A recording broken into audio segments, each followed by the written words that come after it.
जिले जिले जिले और लड़कियां मिले मिले मिले मिले.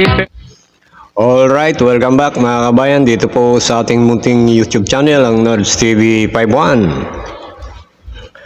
Pag-usapan po natin mga kabayan, ito pong si Sara Duterte. Abay, nagkalat na naman po ng kabubuhan at katangahan po ito pong ating Vice Presidente. Talaga pong nakakahiya po ito, viral po ito sa ngayon, social media. Kalat na kalat po itong kanyang pinagagawa na naman. Mga kabayan. Kaya itong si Sara Duterte mga kabayan, pag ito po ang naging presidente sa 2028, malamang, sigurado yan mga kabayan, pagtatawanan po tayo sa buong mundo. Bakit po? Abay, nagkaroon tayo ng presidenteng bobo. Napakabobot, napakatanga. O, hindi po ba mga kabayan? Abay, akalain mo yung pandesal pwede na pala ipalaman. Ano mga kabayan?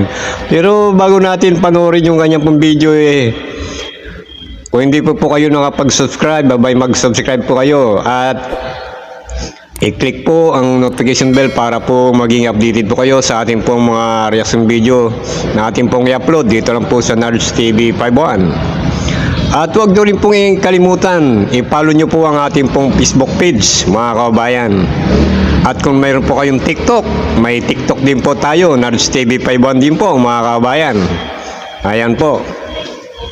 Ngayon, ito po mga kabayan, panoorin po natin kung paano po nagkalat ng kabubuhan at katanghan ito po si Sara Duterte mga kabayan. Abay, nakakahiya. Alam mo mga kabayan, nung pinapanood ko ito, ako yung hiyang-hiya. Nakakaya talaga. Ito po, panoorin po natin ang kanya pong pinagsasabi tungkol po sa pandesal. Happy World Pandesal Day sa inyong lahat.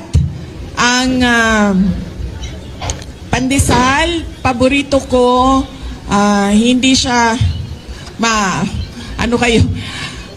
hindi siya ordinaryong palaman. Ang pinaka-paborito ko na palaman is yung cheese whiz, tapos yung daing, bulad sa Bisaya. Yung daing, boneless na siya, tinatanggal ko siya sa mga buto, tapos nilalagay ko siya doon sa... Yan nga po mga kabayan. Ano po masasabi ninyo sa pinagkakalat ni Sara Duterte mga kabayan tungkol sa pandesal? Akalain nyo yung pandesal pwede na pala itong gawing palaman, mga kabayan. Ang pagkakalam ko po yung pandesal, ito po yung linalagyan ng palaman. Hindi po ito yung pinapalaman. Pero sa kanya pala, yung pandesal, abay ginagawa niyang palaman. Hindi daw po ito ordinaryong palaman mga kabayan. Talagang wala, lutang-lutang talagang ang isip nitong si Sara Duterte. Dito mo makikita talaga na itong si Sara Duterte, talagang pag ito nagsasalita talaga, parang hindi niya alam yung kanyang pinagsasabi. Akalain mo yung pandesal ginagawa daw palaman. Di ba? At yung hindi pa yon, pati yung isda. Ngayon lang ako nakarinig yung isda mayroon na buto. Mayroon ng buto pala yung isda ngayon mga kabayan, sabi niya. Imbis na tinik, abay buto. Ganyan kabubo ang ating Vice Presidente mga kabayan. Abay, nakakaya po talaga ito. Nakakaya bilang Pilipino. Biro mo, pangalawa siya sa pinakamataas na nanunungkulan sa ating gobyerno, pero ang utak niya ang utak hindi mo malaman, malabnaw na malabnaw mga kabayan. Kaya halatang halata mo na ito hindi kumakain ito ng pandesal nagano lang ito sa mga tao na kunwari kumakain din siya ng pandesal. Kung kumakain ka ng pandesal saan ka nakita ng pandesal na ginagawa pala itong palaman?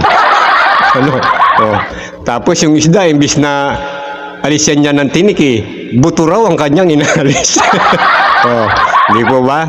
O hindi po ba napakabobo ng vice presidente natin mga kabayan?